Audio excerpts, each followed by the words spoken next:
Masih bersama Puput Puspitasari di program BPJS Kesehatan Menyapa, dan ini adalah episode terakhir atau episode 8 ketika kita akan membahas aplikasi mobil JKN.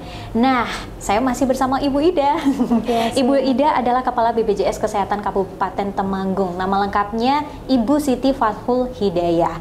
Bu Ida, aplikasi mobil JKN ini hadir tentunya untuk memberikan pengalaman peserta JKN ini mengurus kepesertaannya yang mungkin terhalang oleh jarak dan waktu. Dengan aplikasi mobil JKN jadi bisa diakses kapanpun, dimanapun ya. Dan juga bahkan ketika peserta JKN ingin menambah atau mengurangi jumlah peserta JKN, tentunya nggak perlu repot-repot lagi dong datang ke kantor pelayanan kesehatan. Oke, tentunya akan kita bahas di program BPJS Kesehatan Menyapa spesial mengupas tentang aplikasi mobil JKN. Bu Ida, bisa dijelaskan nggak sih Bu, apakah benar nih kita bisa menambah maupun mengurangi peserta JKN untuk keluarganya kita? Benar sekali Mbak Puput. Jadi Sobat JKN bisa mengurangi atau menambah anggota keluarga karena pastinya susunan anggota keluarga kita berubah-ubah ya Mbak. Yang tadinya belum menikah, otomatis keluar dari tanggungan orang tuanya, keluar dari kakak orang tuanya. Terus habis itu ada kelahiran, ada kematian, ada perceraian dan lain sebagainya. Nah, semuanya masih dalam genggaman Mbak, masih dalam aplikasi mobil JKN di fitur ubah data peserta.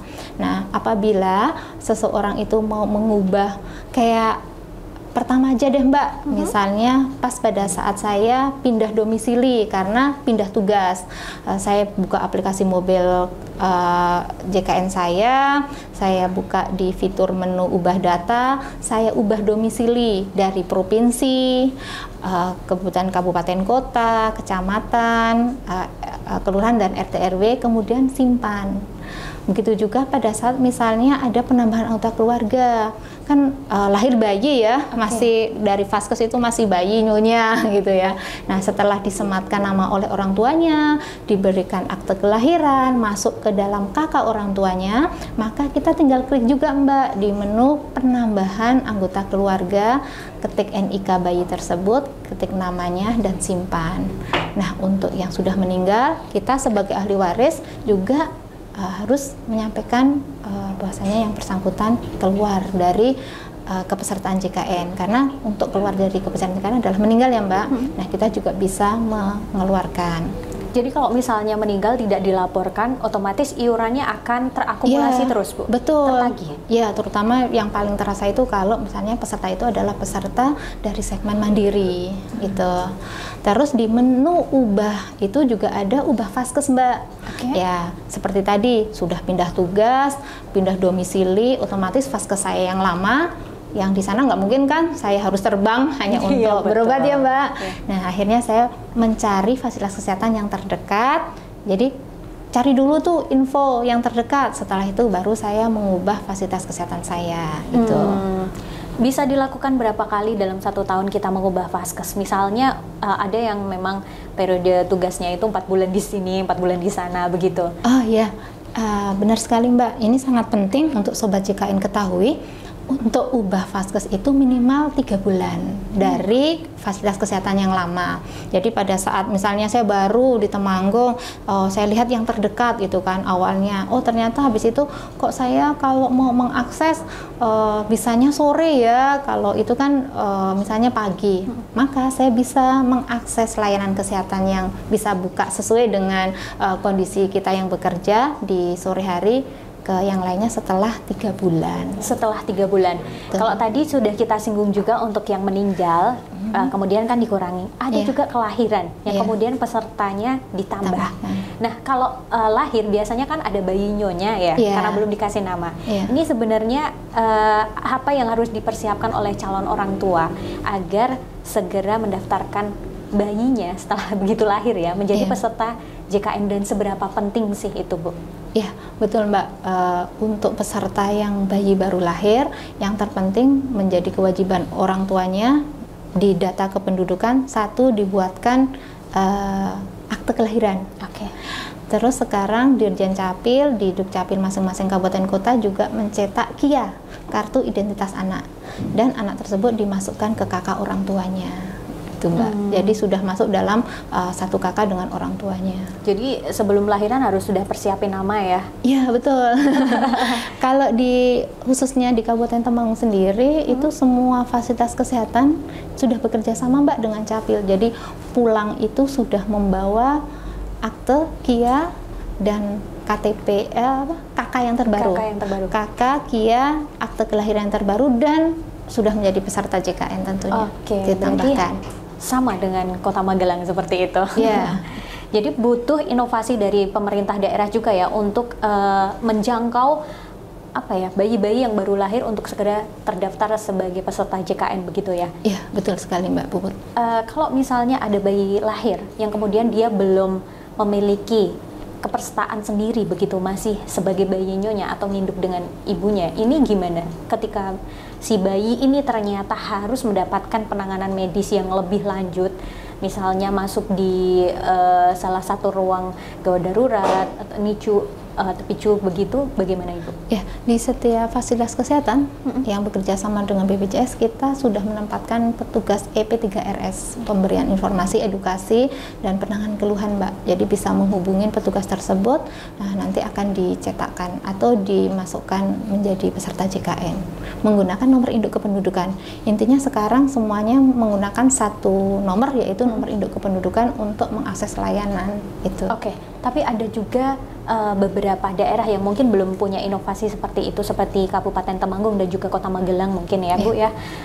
Ada juga ibu yang agak malas gitu ya untuk segera mendaftarkan anaknya ke program JKN ini. Itu sebenarnya untuk bayi paling lambat itu berapa Bu? Sebenarnya bayi itu secepatnya ya, begitu lahir ya. Tapi kalau misalnya sudah sampai dengan lewat dari 3 bulan, harapannya segera sih Mbak. Nggak ada kata paling lambat kapan, karena bayi juga sudah menjadi individu baru kan. Jadi harus segera didaftarkan begitu ya. Mengenai pengurangan dan penambahan sudah nih, tapi ada juga informasi tentang perubahan data peserta yang mungkin belum diketahui oleh para pengguna aplikasi mobil JKN. Ini kira-kira yang bisa diubah melalui aplikasi ini apa aja Bu? Tadi di awal kita sampaikan ubah vaskes, ubah domisili, ubah kepesertaan. Jadi misalnya ada peserta alih segmen Mbak Puput, tadinya menjadi peserta pekerja penerima upah atau PPU, itu terdiri dari PNS, TNI, Polri, pekerja swasta. Nah, pekerja swasta ini kan kadang ada resign, berhenti bekerja, dan dia akan ubah alih menjadi peserta mandiri atau yang berbayar atau PBPU, itu bisa juga di situ. Jadi bisa kalau misalnya dari mandiri menjadi karyawan juga bisa diubah melalui ini ya, aplikasi ini. Betul. Nah Bu, sebenarnya perbedaan apa sih ketika kita ada di segmen peserta mandiri dengan pekerja penerima upah atau PPO? Bedanya apa ini dari sisi iurannya sendiri? Kalau dari sisi iuran, kalau pekerja penerima upah itu menggunakan persentase gaji. Jadi ada 5%, di mana 4% itu adalah kewajiban pemberi kerja, yang 1% adalah kewajiban kita sebagai pekerja. Jadi iuran JKN dipotong dari 1% dari gaji si peserta. Sedangkan kalau untuk pekerja bukan penerima upah atau pekerja mandiri itu menggunakan nominal. Untuk kelas 1 iurannya 150.000 per jiwa per bulan yang ada di dalam satu KK tersebut. Kalau untuk kelas 2 100.000 per jiwa per bulan, dan untuk kelas 3 itu 35.000 per jiwa per bulan. Jadi sebetulnya lebih kecil ketika kita menjadi PPU ya Bu? Iya, betul, pekerja. Karena persentase ya. Nah, kalau untuk misalnya nih saya pekerja, kemudian gaji saya 1% dipotong untuk iuran JKN, kemudian 4% dibayarkan oleh perusahaan, saya bisa menanggung berapa anggota keluarga saya? Oh ya, ini pertanyaan yang sangat bagus, karena biasanya taunya hanya pekerjanya gitu ya. Ini menanggung 5 Mbak Puput, si pekerjanya, suami atau istri dengan 3 orang anak gitu. Jadi dengan 1% dari gaji yang tercover 5 orang anggota keluarga. 5 orang anggota keluarga. Boleh nggak misalnya kita punya asisten rumah tangga yang kemudian ingin kita masukkan juga dalam satu virtual account, itu bisa nggak sih Bu? Kalau untuk asisten rumah tangga bukan keluarga inti ya Mbak, itu didaftarkan aja menjadi peserta mandiri. Oh begitu, oke baik Bu. Nah itu soal kepesertaan ya, ubah data udah.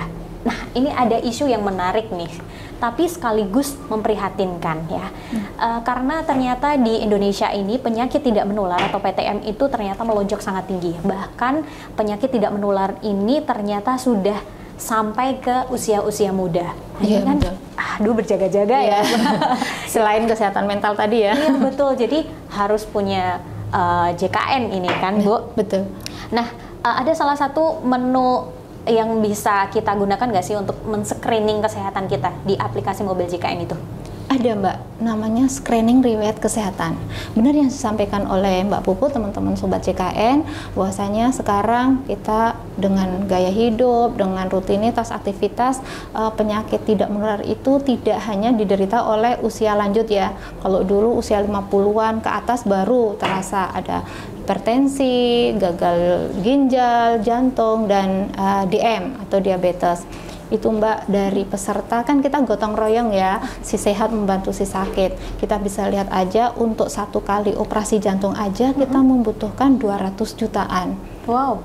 Rupiah. Dan butuh berapa peserta JKN? Ribuan Mbak. Waduh. Ya.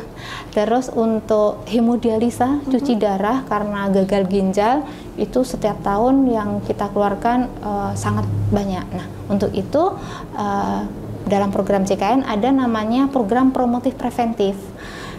Untuk mengakomodir program promotif preventif di genggaman, maka di aplikasi mobil JKN ada menu riwayat screening kesehatan. Di situ peserta silahkan mengisi kuesioner yang ada terkait dengan kesehatan dirinya. Jadi harus jujur ya Mbak. Jujur ya. Ya. Apakah Anda sering makan jeroan, junk food, dan lain sebagainya.